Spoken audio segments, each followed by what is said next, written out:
Hola, buenos días. Vamos a arrancar la clase de hoy. Buen día, doctora. Buen día, doctora. Bueno, vamos a hacer lo siguiente. Silencian los micrófonos. Una duda o necesita hacer una pregunta, habla. Y traten de no preguntarme por el chat porque a veces no lo...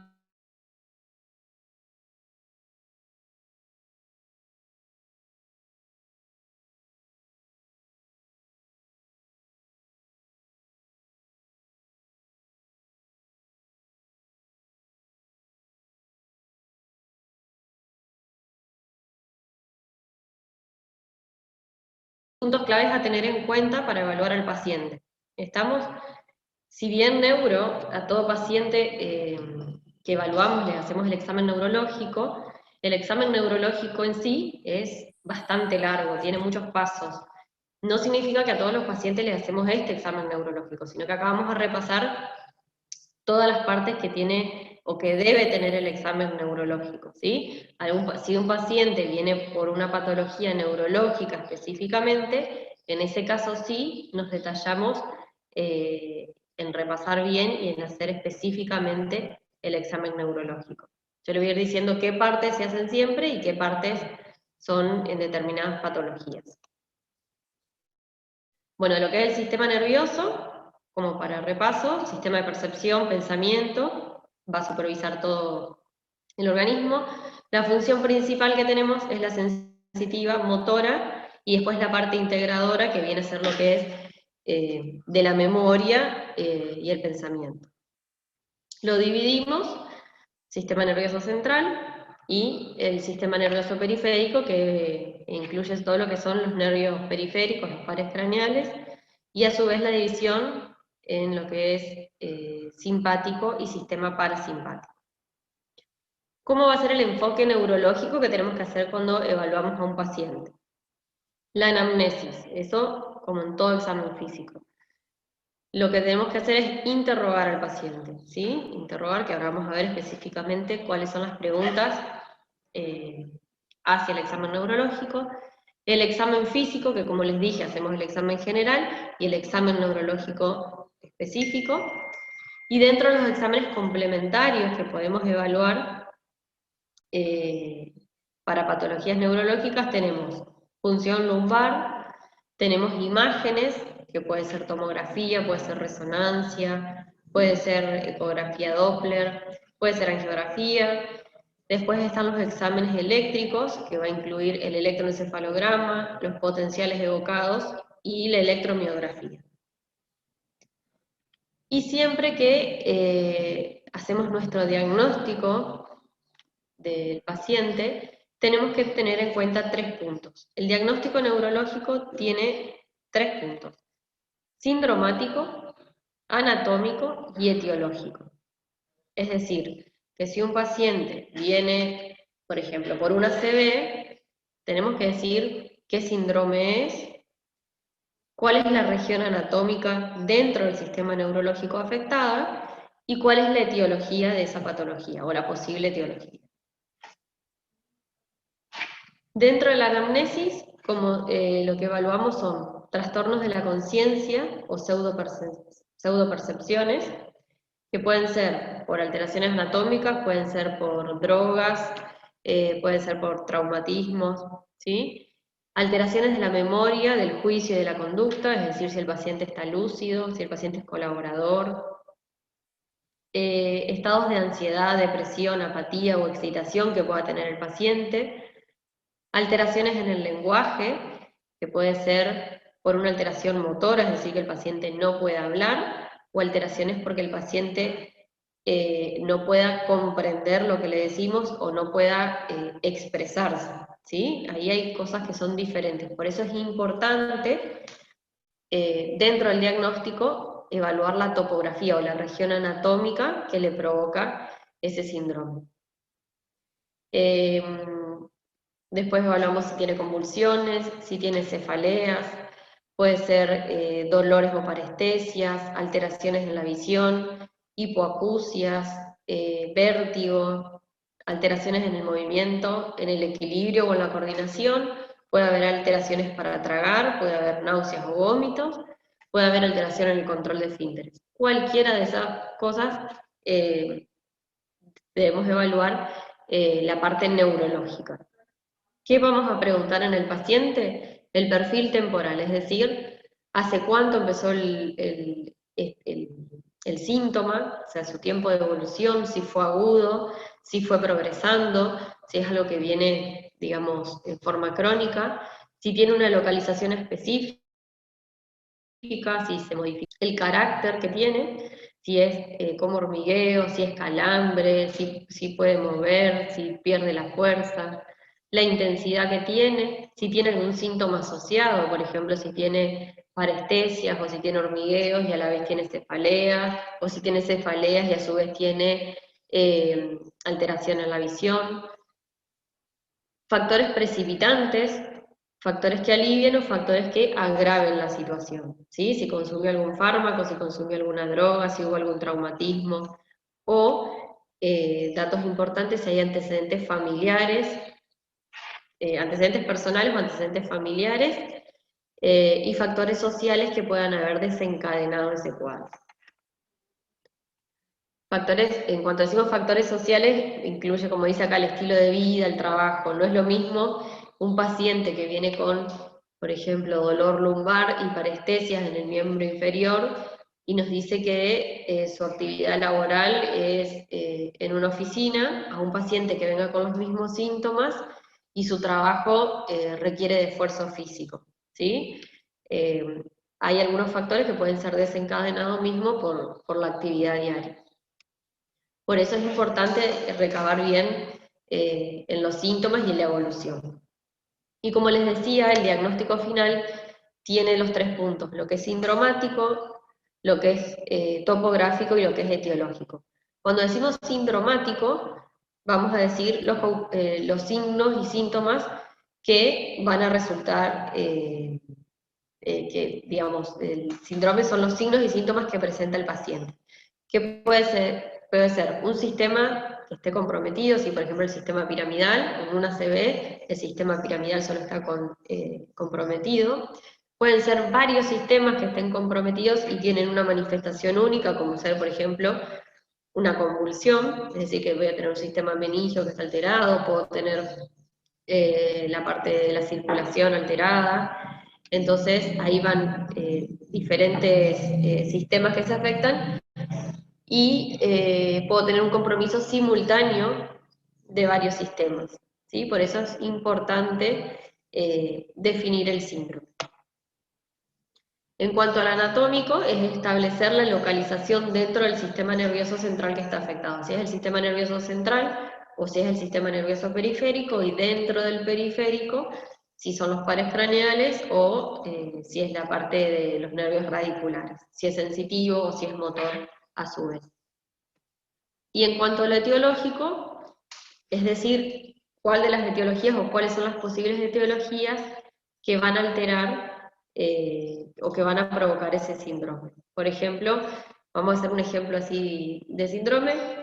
Viene un paciente, tiene clínica de ACV, bueno, hacemos el diagnóstico que tiene una ACV, ¿sí? El paciente no puede mover su pierna derecha y no puede mover su brazo derecho. Diagnóstico final es una ACV. Bueno, diagnóstico sindromático es un síndrome piramidal, ¿sí? O del sistema nervioso central. Anatómico va a ser dentro del sistema nervioso central el área, ¿sí? ¿Se acuerdan en anatomía el área de Broca? El área que comprometa el miembro inferior y el miembro superior del derecho, es decir, que la región anatómica afectada va a ser la corteza del lado izquierdo. Y lo etiológico, causas de una ACV, puede ser, por ejemplo, una hemorragia o una isquemia. ¿Me explico? ¿Entienden hasta ahí o tienen alguna duda? Sí, profe, se entiende. ¿Se entiende? Bueno, entonces siempre que tengan algo neurológico, esas 3 cosas tienen que estar explicadas. O es lo que voy a evaluar en el paciente.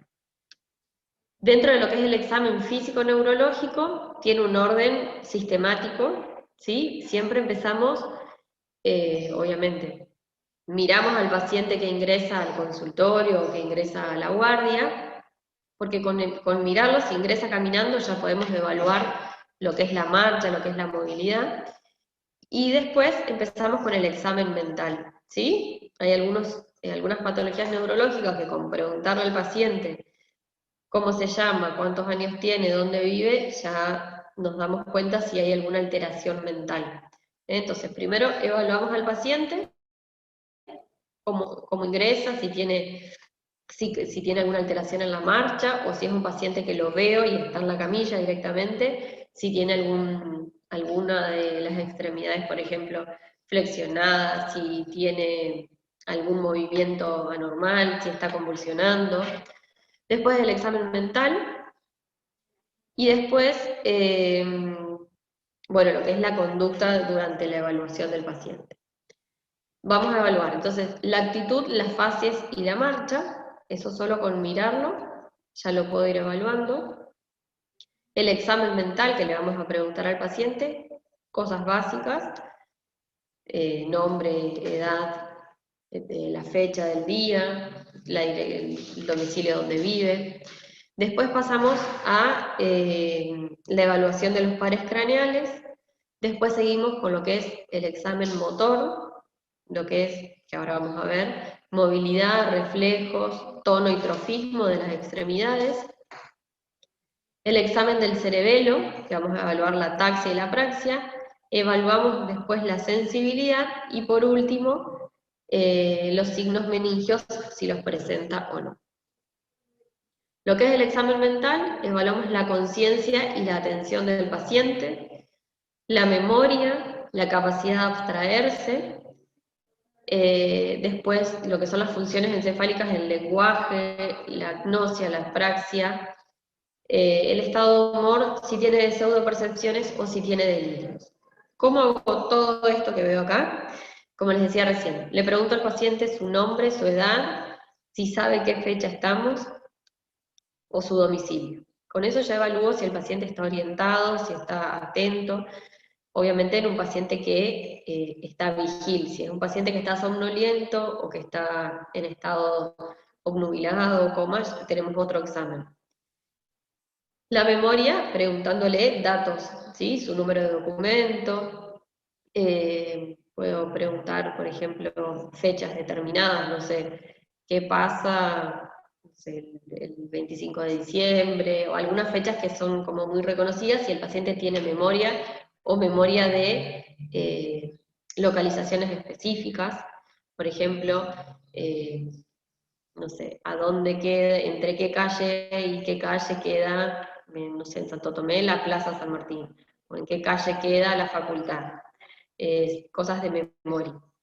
Lo que es la capacidad de abstraer y el juicio, podemos decir al paciente que elabore cuentos, le hacemos sumar, restar o multiplicar de acuerdo a lo que sepa el paciente, digamos, con la memoria, sin un papel, sin calculadora, le hacemos diferentes cálculos, o podemos hacer al paciente que cuente en forma descendente, de 7 en 7 o de 3 en 3. Y lo que son las funciones encefálicas superiores, evaluamos el lenguaje. Dentro del lenguaje tenemos que evaluar si el paciente puede pronunciar bien las palabras y a la vez si se puede expresar. Entonces le pedimos al paciente que repita palabras que les decimos, que por lo general son palabras parecidas. Por ejemplo, le decimos 3 palabras con P, le decimos que diga pato, pelota, paleta, ¿sí? Que lo repita bien. Después le decimos al paciente que realice movimientos y evaluamos si coordina, si sabe repetir esos movimientos. Y después en cuanto a percepciones y delirios, bueno, se va a ir evaluando dentro de lo que es el examen físico porque el paciente va a ir refiriendo. Dentro de lo que les decía el lenguaje y la agnosia o la apraxia o para evaluar la memoria, también lo que se puede hacer al paciente es decirle que repita las palabras que le decimos, por ejemplo, pato, paleta, pelota, Seguimos con el examen físico y al rato, no sé, a los 10, a los 15 minutos, le pedimos que repita otra vez las palabras y ahí evaluamos la memoria. Es decir, que tenemos que evaluar la memoria reciente y la memoria que tiene el paciente, su memoria a largo plazo. Dentro de lo que es la conciencia y la atención, sobre todo en pacientes por ahí que no están vigiles, tenemos que, vigil es el paciente que está despierto, y cuando no está vigil, puede ser que esté con tendencia al sueño, o puede ser que esté obnubilado o que esté en coma. Entonces, para evaluar la conciencia, tengo lo que es un examen cuantitativo, que evalúa el nivel de conciencia a través de la escala de Glasgow, que ahora la vamos a ver, y un examen cualitativo, que voy a evaluar lo que es la orientación halo y autopsíquica, que es eso, saber dónde está el paciente, si sabe qué fecha es, por qué está en ese lugar. Después evalúo la conducta y si tiene lo que es la atención intrapsíquica, si el paciente está, digamos, con percepciones o con delirios.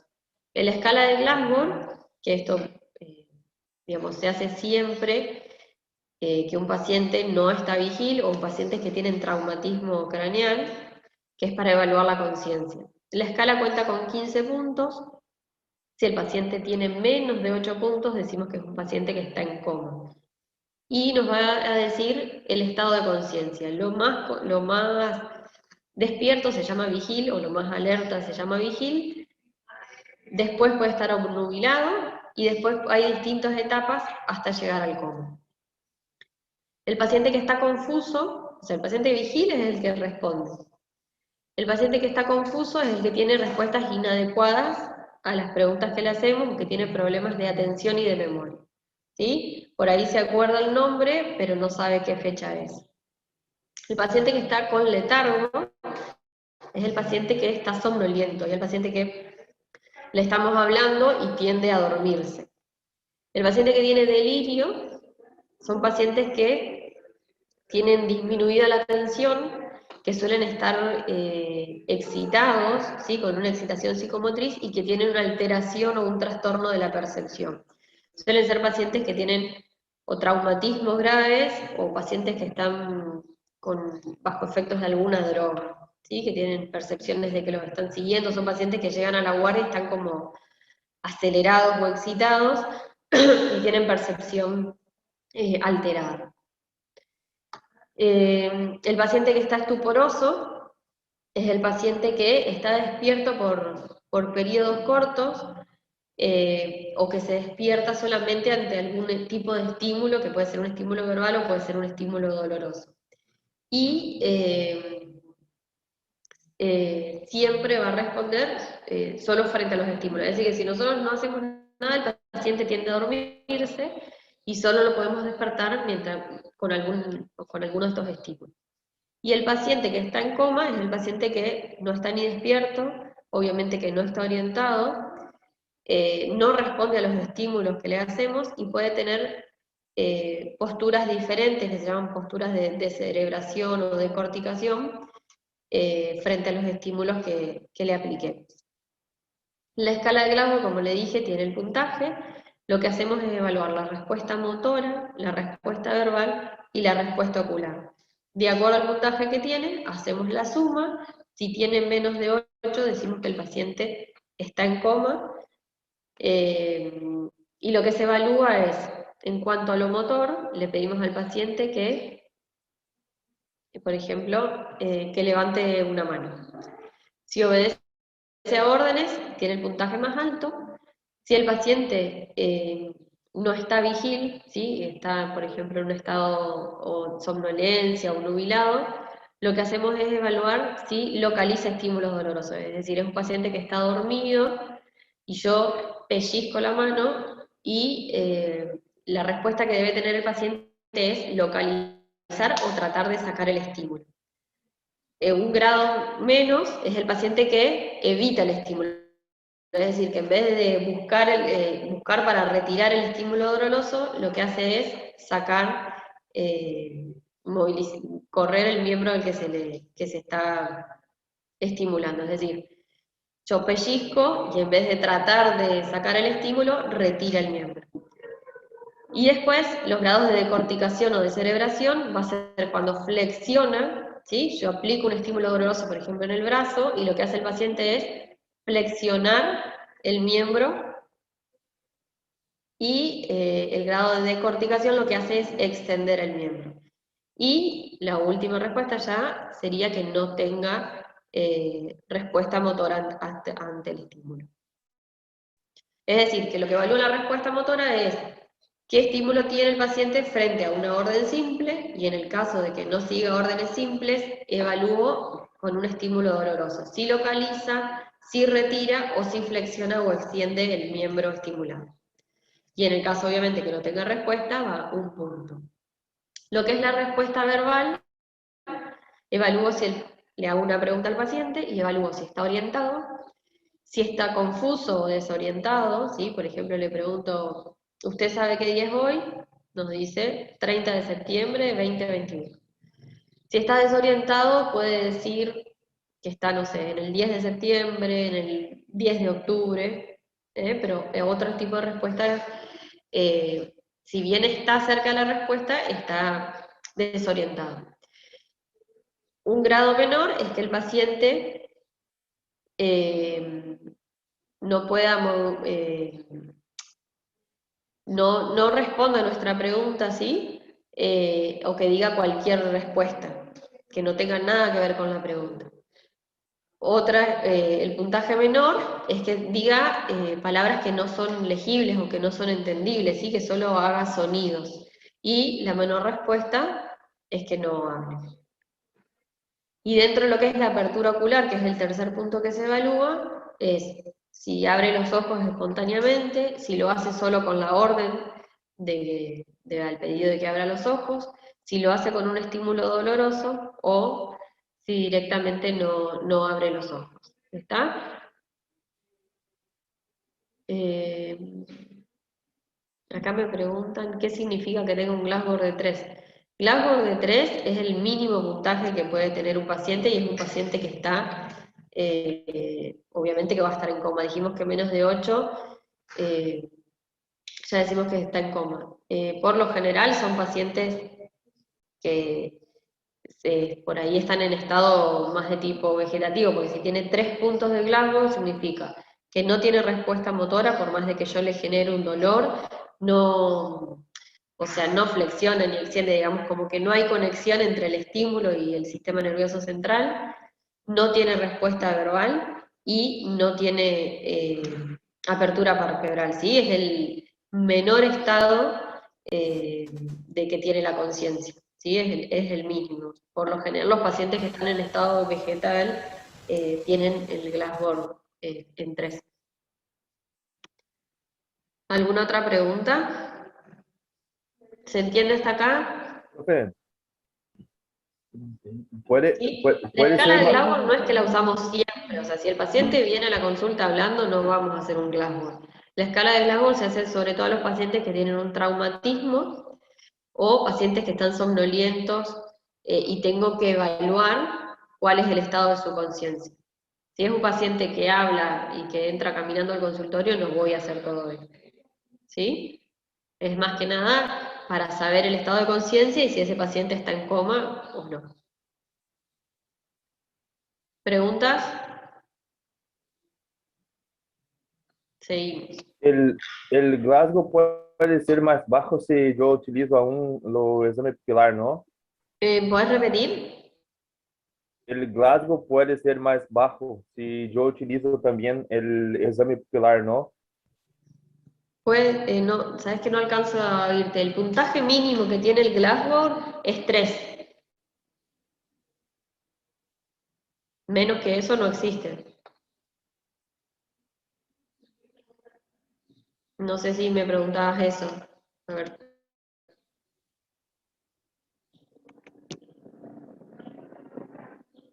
Déjame que voy a subir bien el volumen.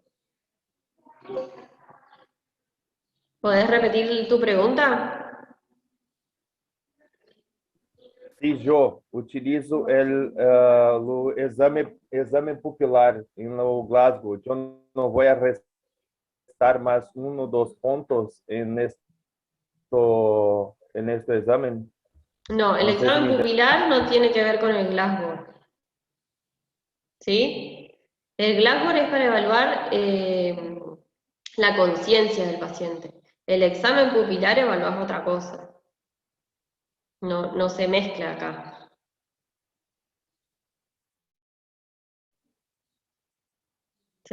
¿Me expliqué? O no sé si respondí tu pregunta. Sí, bien. ¿Sí? Ok.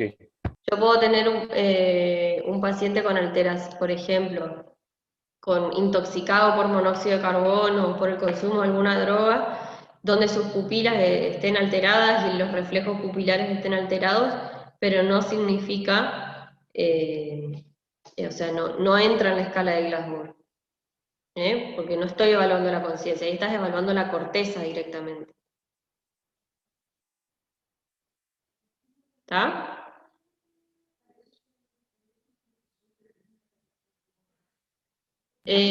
Bueno, Ok. de acuerdo al puntaje que tengan en el Glasgow, lo vamos a clasificar en leve, moderado o grave, y decimos que menos de 8 es un paciente que está en coma.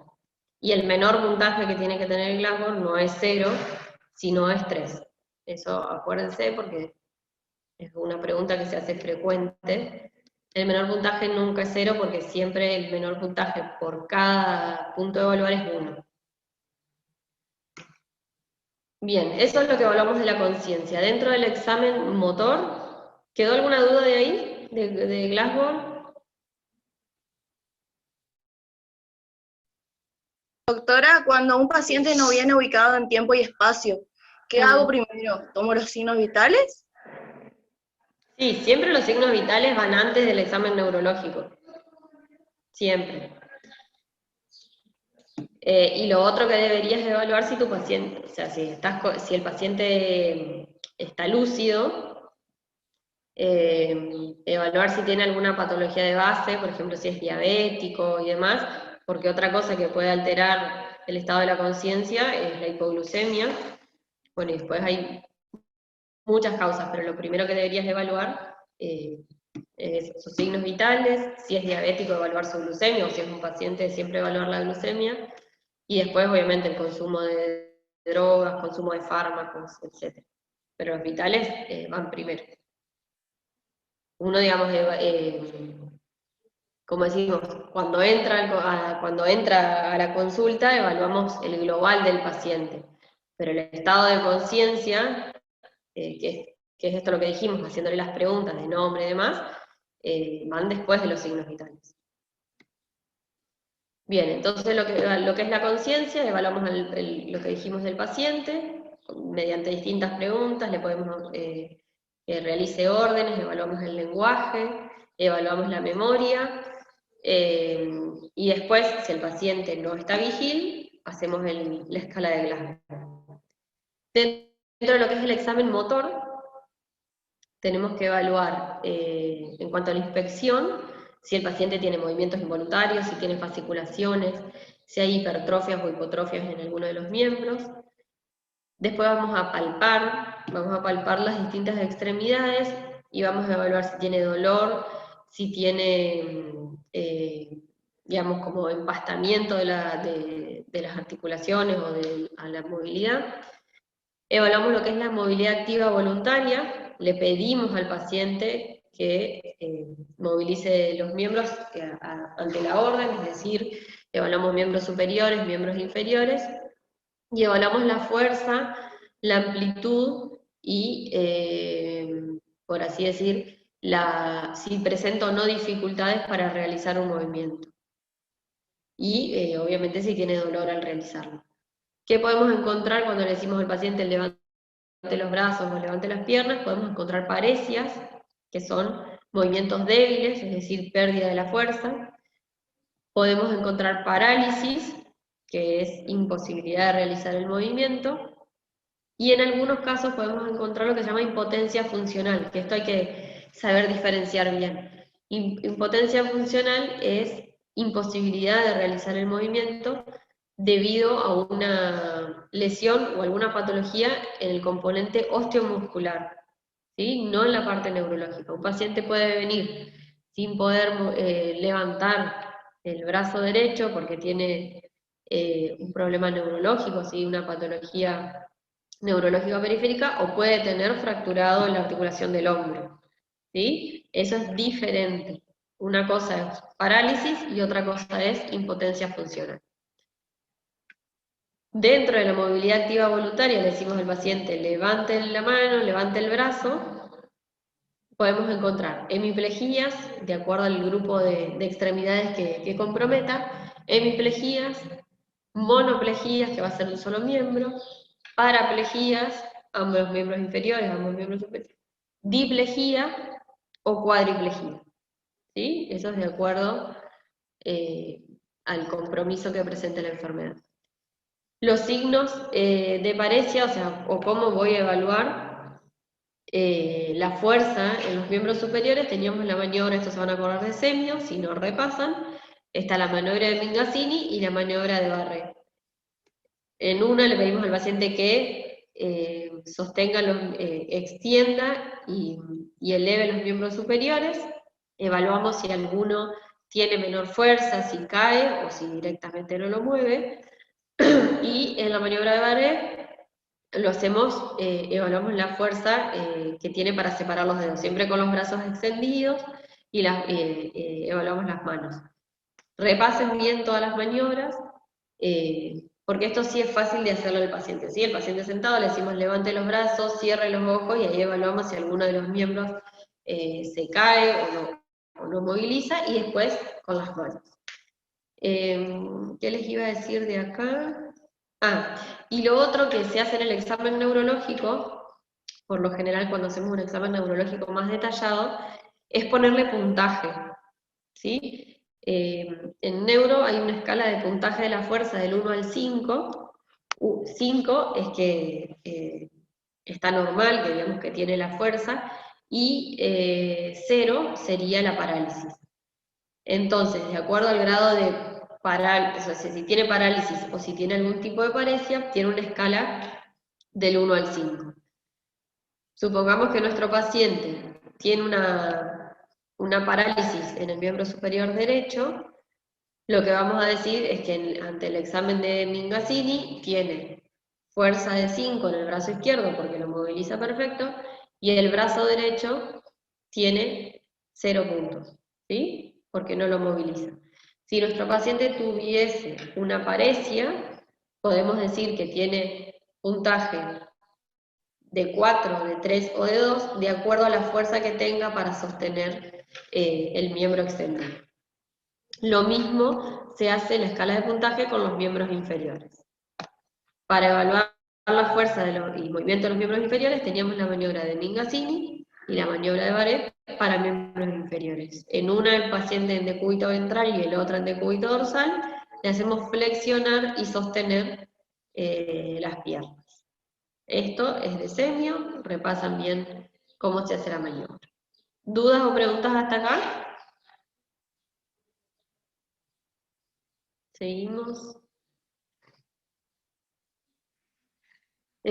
Acá me hablan por el chat. Traten de preguntar por el micrófono que me es más fácil, ¿sí?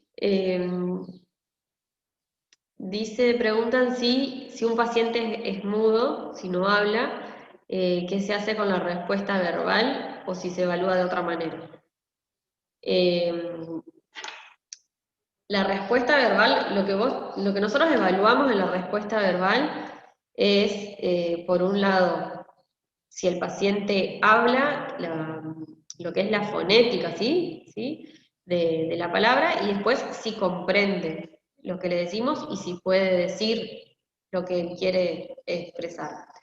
Entonces, si el paciente es mudo, no quiere decir que va a tener 0 puntos. Si el paciente es mudo, nosotros le vamos a pedir que realice una orden, ¿sí? Por ejemplo, le decimos cerrar los ojos, abrir la boca, y ahí evaluamos si comprende el lenguaje.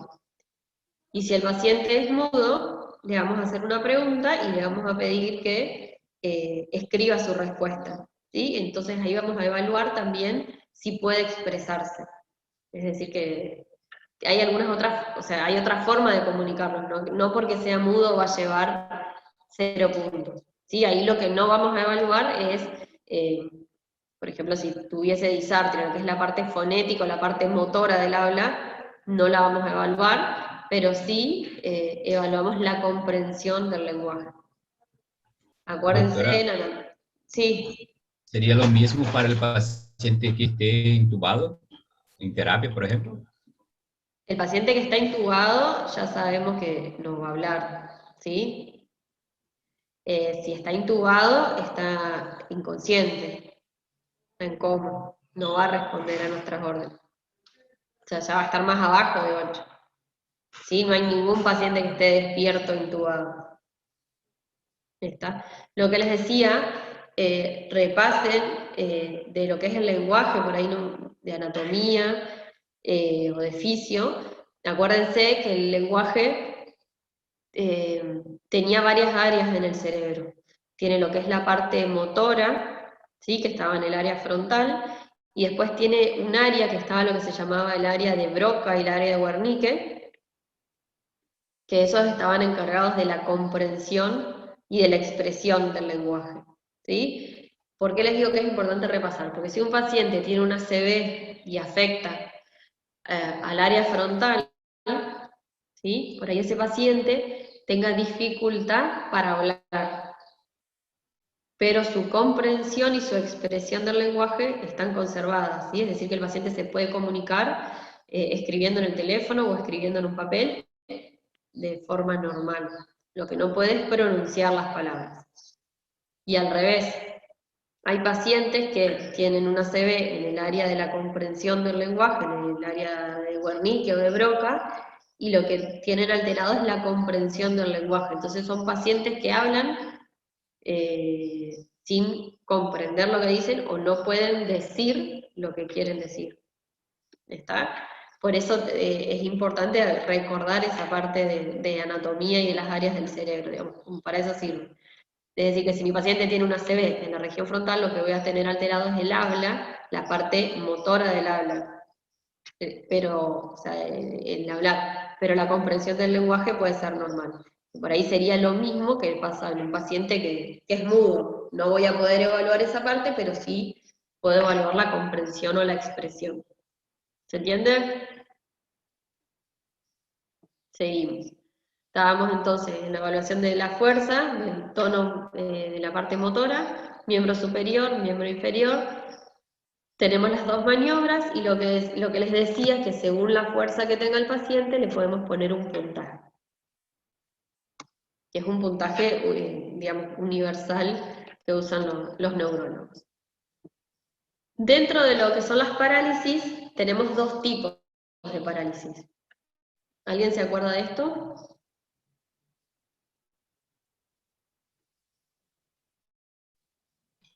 Que iban a ser periféricas y centrales, dependiendo de dónde estaba la afección.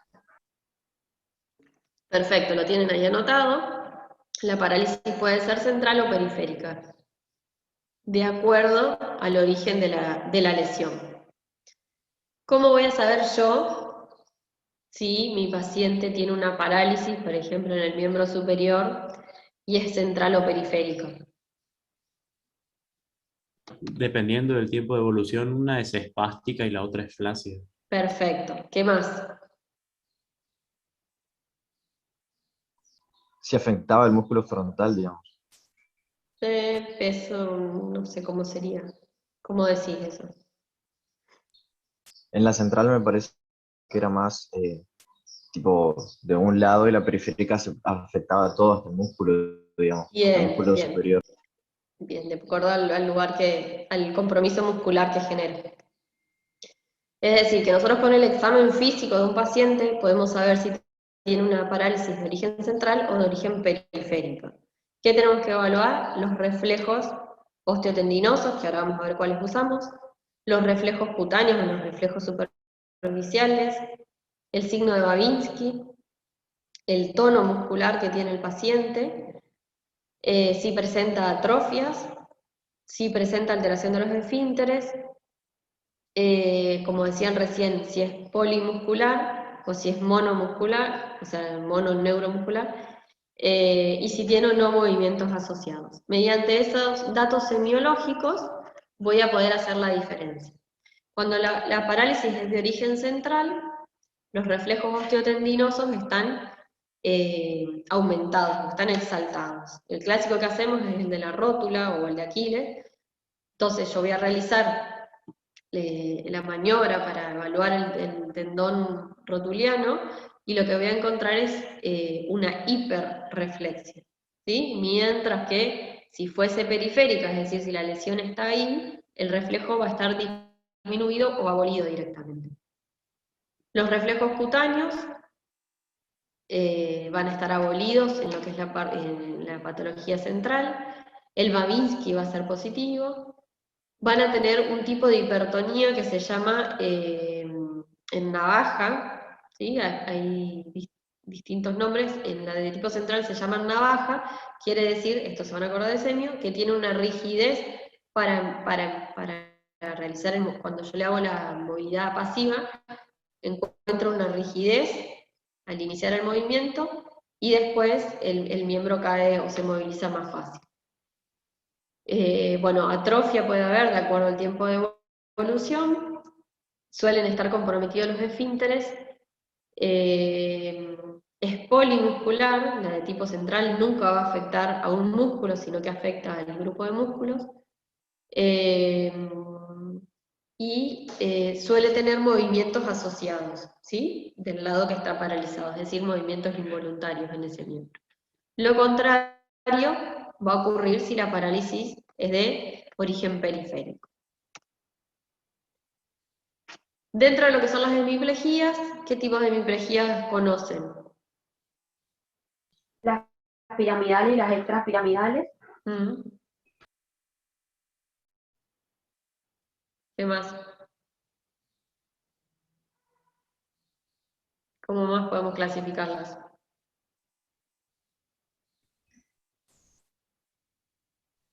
La espástica.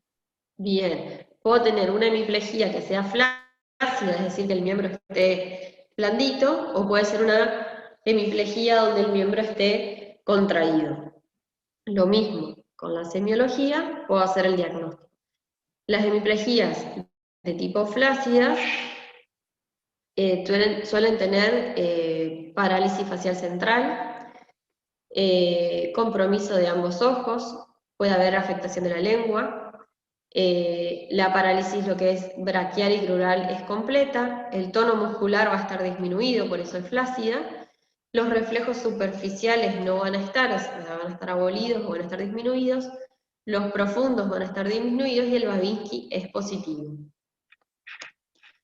Mientras que en las parálisis espásticas lo que vamos a encontrar es que el paciente, en vez de tener esa flacidez o el tono disminuido en el miembro, va a estar contracturado, ¿sí? O va a estar rígido o flexionado.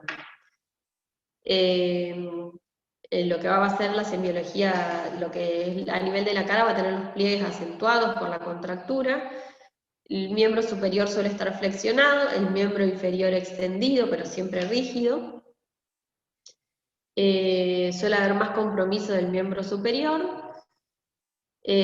Vamos a tener los reflejos profundos aumentados, los superficiales disminuidos, el Babinski va a ser positivo y va a haber movimientos asociados, porque pueden ser clonus o pueden ser cinesias. Y cuando es de larga evolución, la hemiplejía, podemos encontrar alteraciones en lo que es el trofismo, lo que va a ser a nivel de la piel o de las uñas, y si pasa el tiempo, va a haber atrofia muscular. ¿Está? Es decir, que con la semiología yo puedo hacer el diagnóstico si la parálisis es de tipo central o periférica, o si la hemiplejía es de característica espástica o flácida. ¿Cómo lo hago? Evaluando al paciente, si veo si tiene los miembros contraídos, si tiene extendidos, y con el trofismo y los reflejos. ¿Qué reflejos evaluamos? Primero, recordar lo que era un reflejo. ¿Qué es un reflejo motor? ¿Qué era el reflejo? Es la respuesta frente a un estímulo, que puede ser interno o externo. Bien. ¿Y el reflejo motor o el reflejo de la motoneurona, cómo era? Lo que tiene diferente es que es independiente de la voluntad. Bien, sí, es involuntario. ¿Qué más? ¿Para qué me sirve evaluar los reflejos osteotendinosos o los reflejos profundos o los superficiales? ¿Qué estoy evaluando en sí? El estado de alerta del paciente. No, de alerta no, porque es involuntario. La La integridad. indemnidad de las vías. Bien, por ese lado va. La respuesta central, si está todo bien. Bien, evalúo toda la respuesta, ¿sí? Por lo general es una vía que ingresa, se procesa la respuesta y el efector. ¿Se acuerdan el clásico dibujo de anatomía?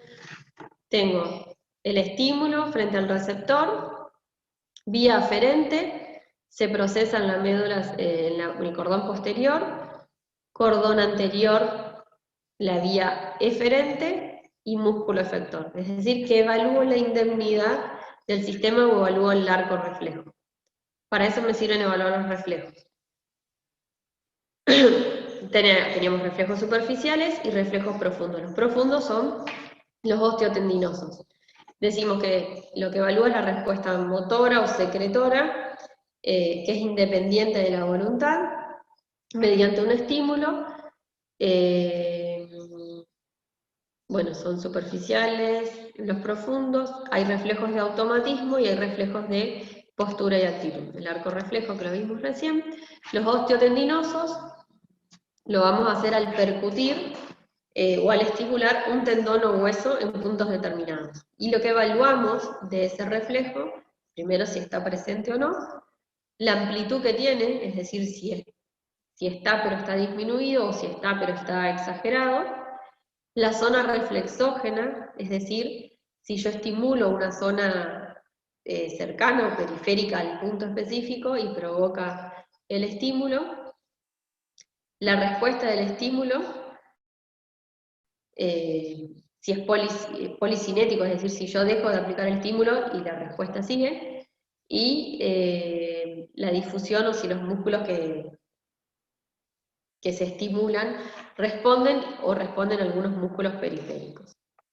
Dentro de los profundos tenemos, y a la vez lo que hay que recordar es que el reflejo, lo que evalúa es el arco reflejo, y lo que tengo que evaluar es distintas alturas del sistema nervioso central, ¿sí? Perdón, del sistema nervioso periférico. Entonces, lo que evalúo es la indemnidad de la médula a diferente altura. Por eso siempre se evalúa uno de la cabeza, uno de miembros superiores y uno de miembros inferiores, ¿sí? Para ir evaluando la indemnidad de esa médula.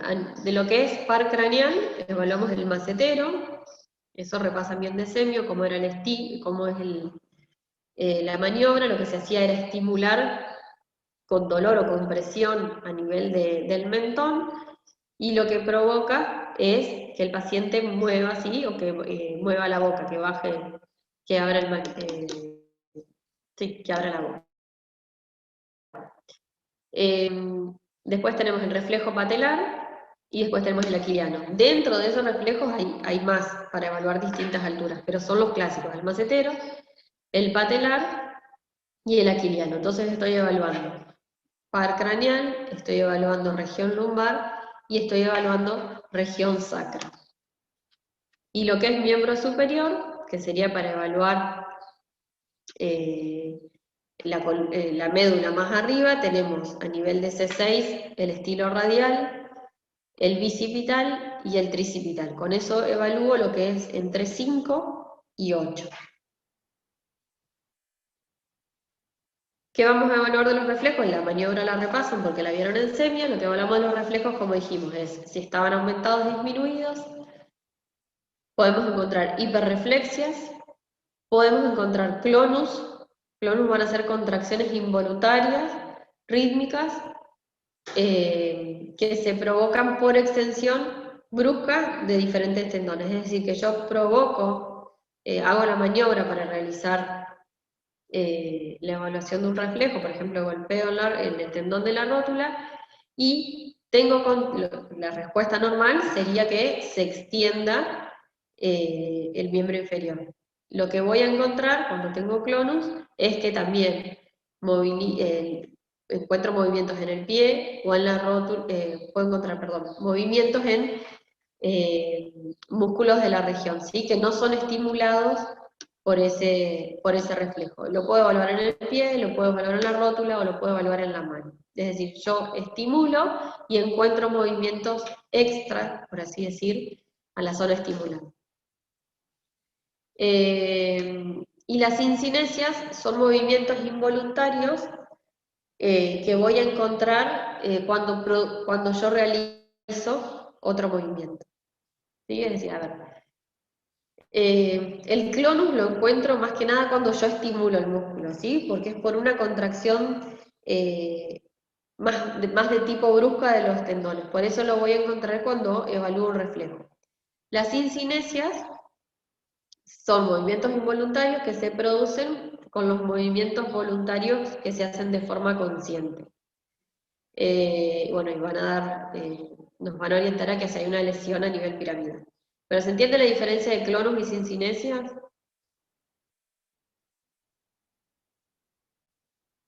¿Sí? El clonus lo voy a encontrar cuando yo estimulo, ¿sí? De forma brusca un tendón, mientras que las cincinesias son más de tipo involuntarios en el movimiento diario. Y después podemos encontrar otros tipos de reflejos que son de imitación o de coordinación. Las incinesias pueden ser globales, pueden ser de coordinación o de coordinación. Bueno, perdón. Las incinesias, por ejemplo, lo que puedo encontrar es que yo al estimular el abdomen de un paciente flexiona la pierna, ¿sí? Sin estimular la pierna, al estimular el abdomen encuentro un movimiento agregado. Después tenemos el de coordinación.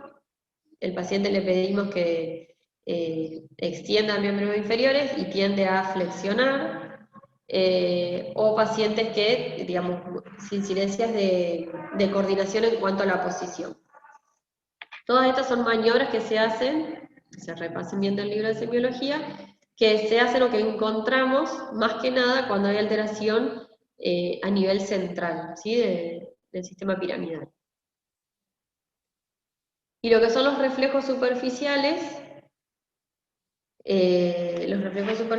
los vamos a hacer más que nada evaluando los pares craneales a nivel cutáneo, a nivel cutáneo abdominal, a nivel del cremaster, zona plantar y región anal. Lo mismo, sirven para lo mismo, que es para evaluar la indemnidad de la médula. Podemos encontrar en este caso que esté presente o que esté ausente, es decir, el estímulo superficial corneal, lo que se le pide al paciente es que con los ojos abiertos nosotros tratamos de tocar la córnea, por ejemplo con un hisopo. La respuesta normal es que el paciente cierre el párpado, ¿sí? O que produzca una defensa. Si el paciente realiza el movimiento, decimos que está presente. Si el paciente tocamos la córnea y no cierra el ojo, decimos que está ausente. ¿Qué significa que está ausente? Que puedo tener una lesión a nivel de lo que es entre C5 y C8. Lo mismo a nivel del velo palatino, a nivel cutáneo abdominal, evalúo más que nada lo que es la región, las últimas dorsales. A nivel del cremaster evalúo las lumbares, a nivel anal evalúo lo que es el compromiso sacro, y plantar también la región o la indemnidad a nivel sacro. ¿Estamos? Tengo que evaluar la parte motora y la parte sensitiva de la médula, y lo hago a través de los reflejos. Según la patología que tengo, si es periférica o si es central, ese reflejo va a estar aumentado, disminuido o va a estar abolido. ¿Alguna pregunta hasta acá? Seguimos. Bueno, acá un repaso rápido de lo que son los reflejos. Cutáneo abdominal, los reflejos de todo lo que viene a ser del par 10 y 11, que evaluó las últimas cervicales, y a nivel plantar el reflejo de Babinski. Lo que era el reflejo de Babinski, que digamos, se suele hacer seguido este reflejo,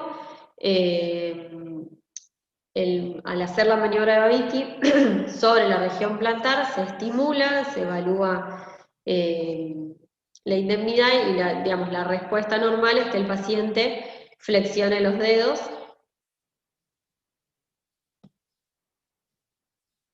¿sí? Si hay alguna lesión de tipo piramidal, la respuesta va a ser la contraria, sino que lo que va a hacer es extender los dedos del pie. En los lactantes, bueno, o en los bebés recién nacidos, está al revés este reflejo.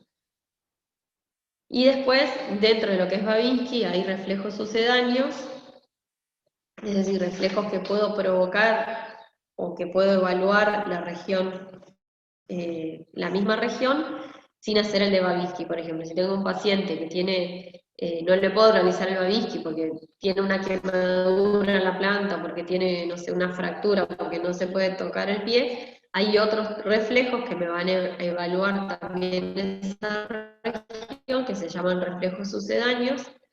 La respuesta tiene que ser la misma, y puede ser cualquiera de esos. Puedes decir que puedo provocar el Babinski frotando la parte anterior de la tibia, puedo provocar el Babinski haciendo compresión del tendón de Aquiles o de los gemelos.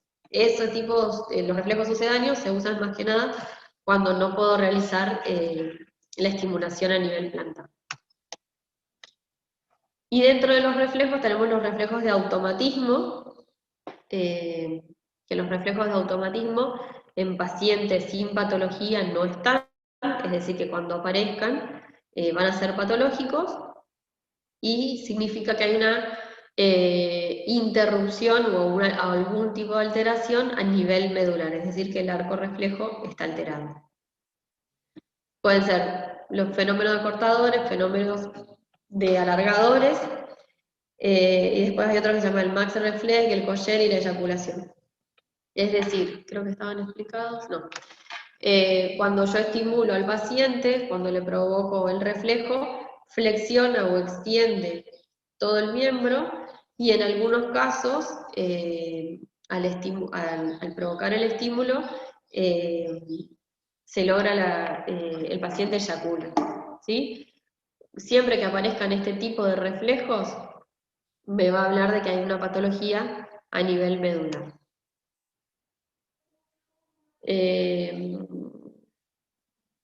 Bueno, después tenemos los reflejos posturales que evalúan la vía extrapiramidal, o ya evalúo no la médula, sino el tronco encefálico.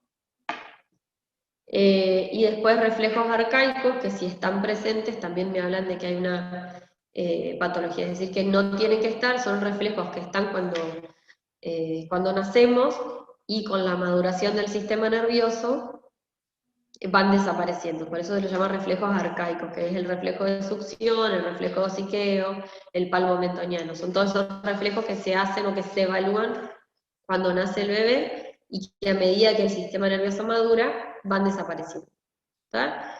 Entonces, lo que es la parte de reflejos y lo que tengo que evaluar en el examen físico de un paciente cuando hablo de reflejos, es evaluar si están presentes o si están ausentes, y en el caso si están presentes, si la respuesta es adecuada o no, es decir, si tienen hipo o hiperreflexia. De acuerdo al estímulo que estoy provocando y si están presentes o ausentes, me van a estar diciendo si tengo una patología de tipo central o es de tipo periférica. Los reflejos que tengo que evaluar son los de tipo, los motores, ¿sí? Que evaluamos a diferente altura la médula, y los reflejos sensitivos, que lo mismo hacemos, es estimular de forma sensitiva, evaluando diferentes alturas de la médula. Y después tenemos los reflejos arcaicos, que si los encuentro son patológicos, y los reflejos posturales, que son más que nada para evaluar la parte más alta, a nivel del tronco. ¿Dudas o preguntas hasta ahí?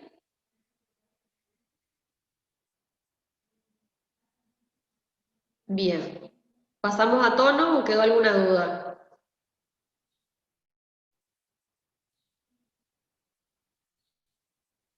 Bien, asumo que se Profe, una Sí. pregunta, ¿qué es el reflejo arcaico de Hoffman? Todo, eso búsquenlo bien en el libro de Semio, son todos reflejos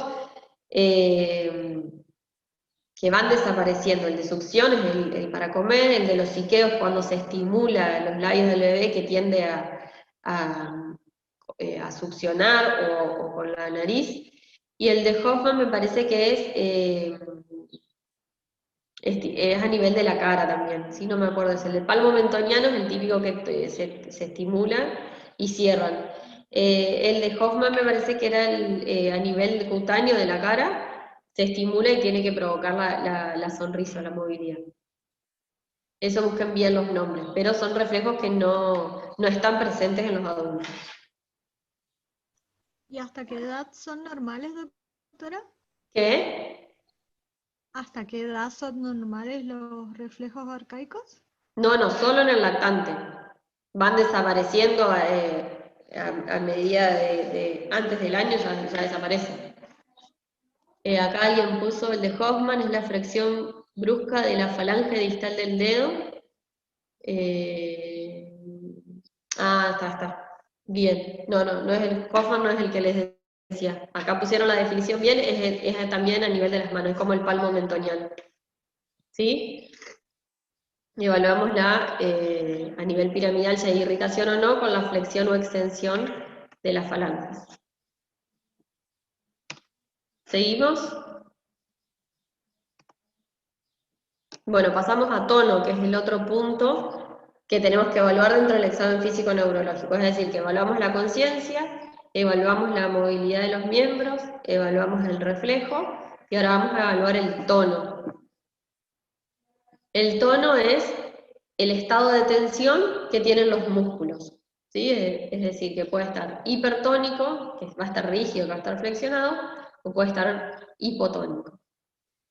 Evaluamos la resistencia que tiene al movimiento pasivo el paciente,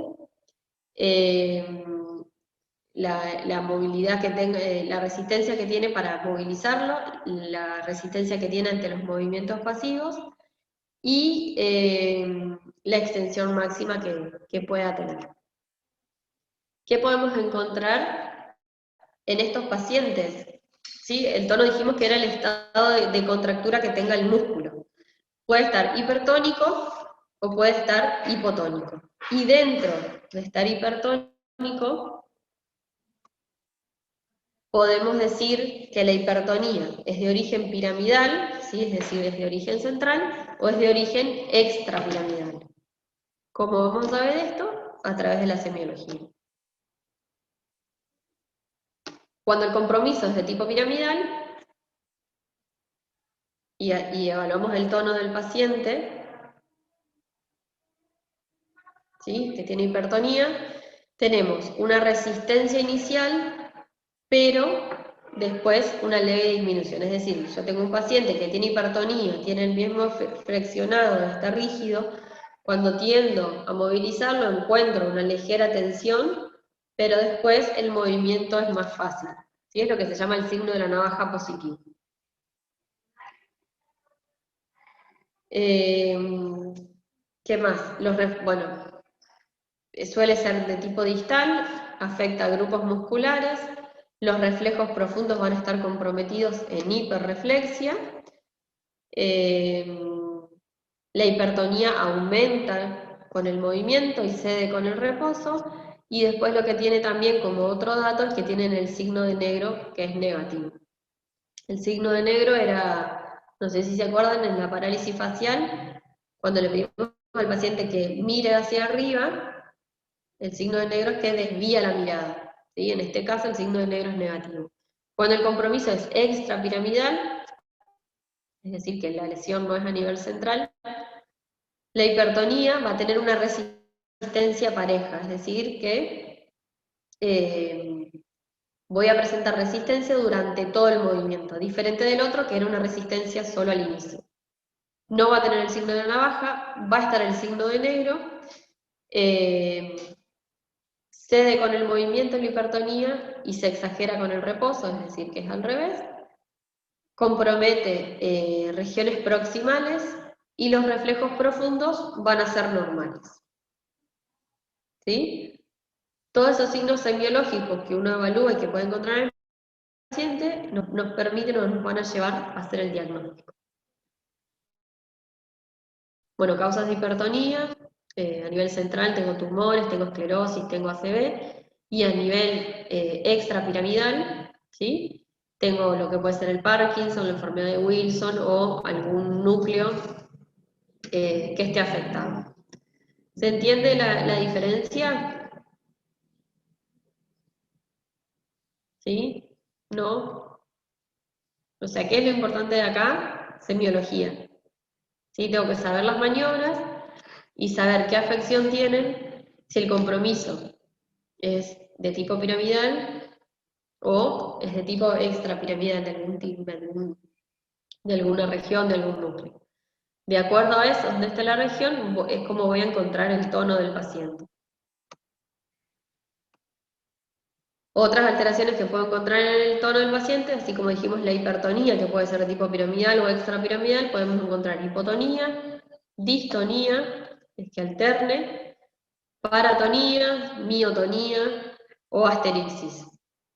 ¿Sí? La asterixis era otro movimiento involuntario que encontramos, que es el movimiento de la mano hacia abajo cuando le hacemos una extensión máxima, es decir, nosotros provocamos la extensión máxima en el paciente y el miembro queda como temblando o moviéndose hacia abajo. Causas de hipotonía, de tener el tono disminuido, pueden ser poliomielitis, esclerosis lateral amiotrófica, problemas en el plexo o radiculopatías, miopatías, alteraciones en el cerebelo, enfermedades como las coreas o la lesión reciente de la motoneurona superior. ¿Sí? Por ahí los pacientes que tienen hipertonía en el inicio, ¿sí? Por ejemplo, en el inicio de una ACV puedo encontrar hipotonía, pero a medida que pasa el tiempo, es decir, a las 12, 24 horas, el examen semiológico modifica. ¿Dudas o preguntas hasta ahí?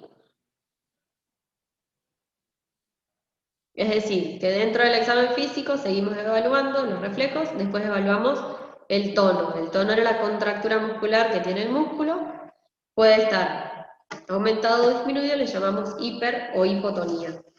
Dentro de la hipertonía tengo que diferenciar cuando es de causa piramidal y cuando es de causa extrapiramidal. ¿Cómo lo voy a diferenciar? Con las maniobras semiológicas, evaluando la rigidez que presenta, la movilidad pasiva, los reflejos como están en ese caso, y ahí lo puedo dividir.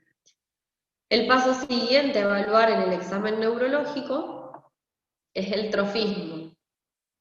¿Está? ¿Me siguen hasta ahí o se perdieron? Ya evaluamos la conciencia, evaluamos la movilidad, evaluamos los reflejos, evaluamos el tono, y ahora tenemos que evaluar el trofismo. ¿Qué va a ser el trofismo?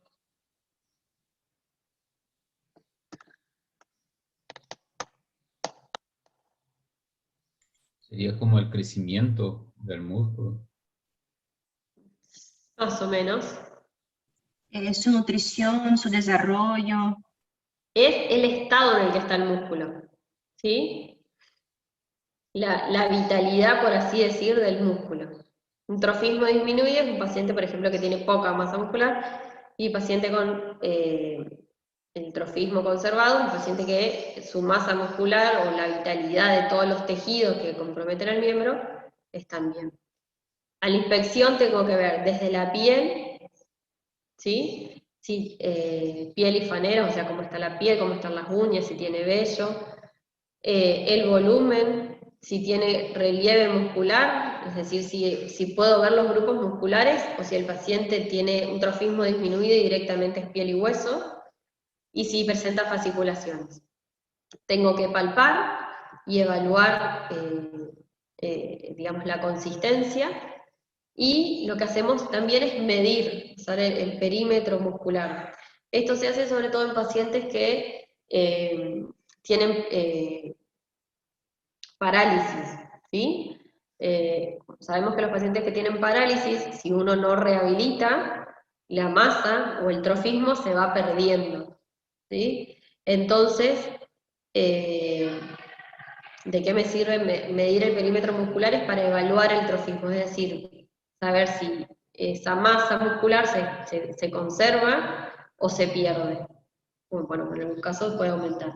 Paciente que tiene una ACV y que queda con una parálisis del miembro superior derecho y yo lo estoy rehabilitando, lo que tengo que lograr es que ese perímetro muscular se mantenga constante y que no disminuya, ¿sí? Porque si disminuye ese perímetro me está hablando de que estoy perdiendo la masa muscular. Digamos, es un paso más del examen físico. Y dentro de las alteraciones que voy a encontrar, puedo encontrar hipotrofia o atrofia.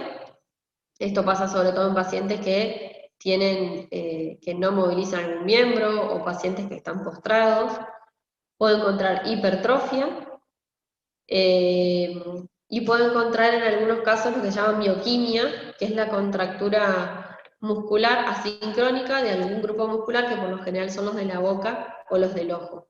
¿Sí? Esos son como alteraciones que puedo encontrar al evaluar la masa muscular. ¿Duda o pregunta ahí? Sigo. Otro punto a evaluar dentro del examen neurológico es la marcha del paciente. Por eso decimos que el examen físico empieza desde que el paciente ingresa a la consulta. Dentro de lo que es la marcha, tenemos diferentes tipos de marcha que nos van a hablar de distintas patologías. Lo más clásico, o sea, tenemos la marcha táxica, la marcha hemipléjica, la espástica, la miopática, la en Stepage o la de Parkinson. De acuerdo al tipo de marcha, es decir, yo veo entrar al paciente y evaluando su marcha ya puedo sospechar o hacer diagnóstico no sé si hacer diagnóstico, pero sospechar de un tipo, de alguna patología neurológica.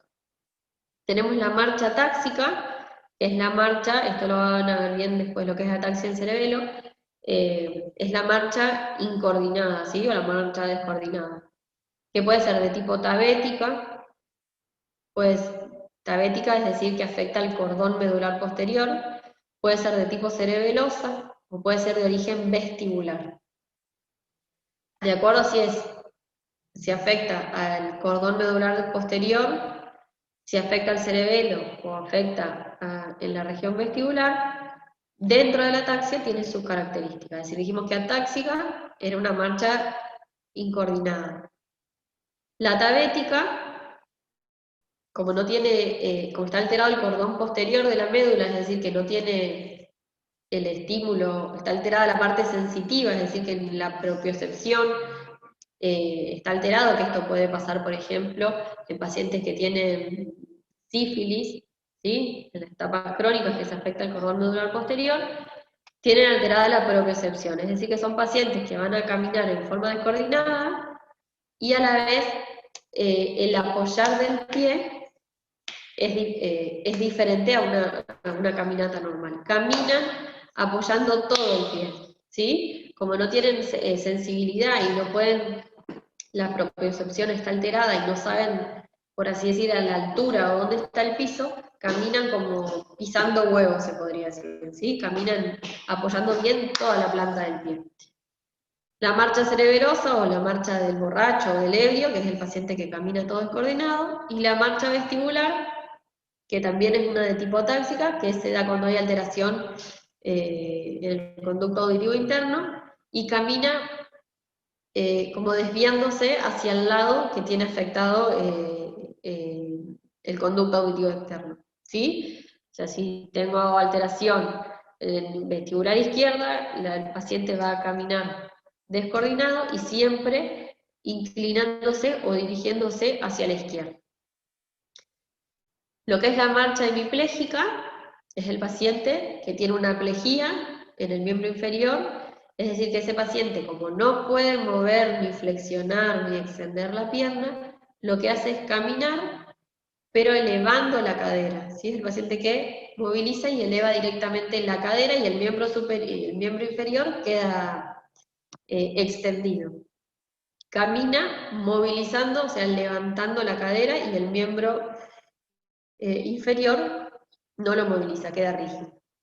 Después tenemos la marcha espástica, que son pacientes, bueno, espásticos, ¿sí? Que no tienen movilidad, que eso pasa más que nada en las parálisis de tipo central. Son pacientes que directamente arrastran el miembro inferior, no pueden movilizarlo. La marcha miopática, que son pacientes, esta es la que también se la van a conocer como la marcha de Pato, es el paciente que tiene una alteración en los grupos musculares, sobre todo lo que va a ser la cintura inferior, entonces generan una hiperlordosis y una extensión diferente que le genera esa marcha característica que se llama marcha miopática, es más de neuromuscular. La marcha en Estepage es otra alteración de la marcha, son pacientes que tienen una patología de un nervio, ¿sí? Por ejemplo, el nervio ciático, demás. No es que está alterada todo el miembro, sino uno de los nervios está alterado y genera alteración en un grupo muscular. Lo que, a diferencia del paciente que tiene la parálisis, este paciente lo que no puede mover es la pierna, ¿sí? Pero sí puede movilizar bien la cadera, puede flexionar y extender la parte, el muslo. Entonces, lo que va a hacer es realizar el movimiento, pero lo que hace es un movimiento en NOS, se le llama, ¿sí? Vamos a hacer así. El paciente que tiene la parálisis, dijimos que camina movilizando la cadera. La pierna está rígida y camina movilizando desde la cadera. El paciente que tiene una marcha en Estepage, que es mononeuropática, lo que hace es caminar y moviliza la pierna desde la rodilla.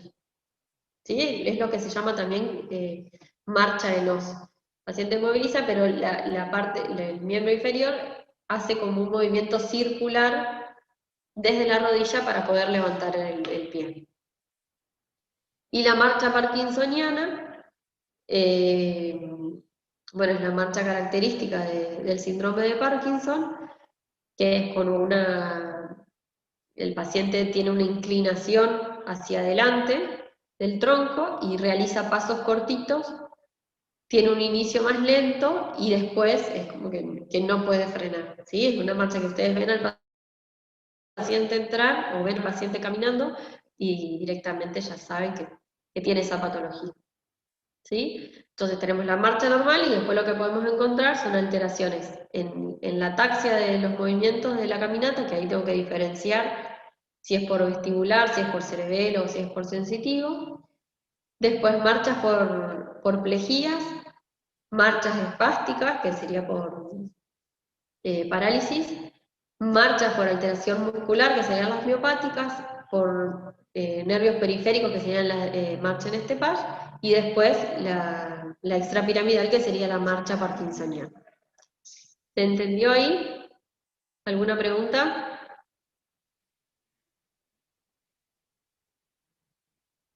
Bien. Y lo último que nos queda del examen neurológico es evaluar los signos meningios. Los signos meningios, lo evaluamos mediante dos maniobras, ¿sí? El paciente que tiene un síndrome meningio viene con una clínica determinada, y las maniobras que vamos a hacer va a ser la de Kerning y la de Bursinski. Lo que vamos a evaluar es si tiene rigidez de nuca, es decir, si presenta resistencia cuando nosotros le flexionamos, el paciente en decúbito, si flexionamos en forma pasiva, presenta rigidez, y lo que es el signo de Bursinski y de Kernig son los distintos movimientos que hacemos también para evaluar las meninges, es decir que evaluamos la movilidad del cuello y nos tenemos que fijar si presentan rigidez o si al movilizar de forma pasiva el cuello, la región cervical, eleva los miembros, en este caso los miembros inferiores.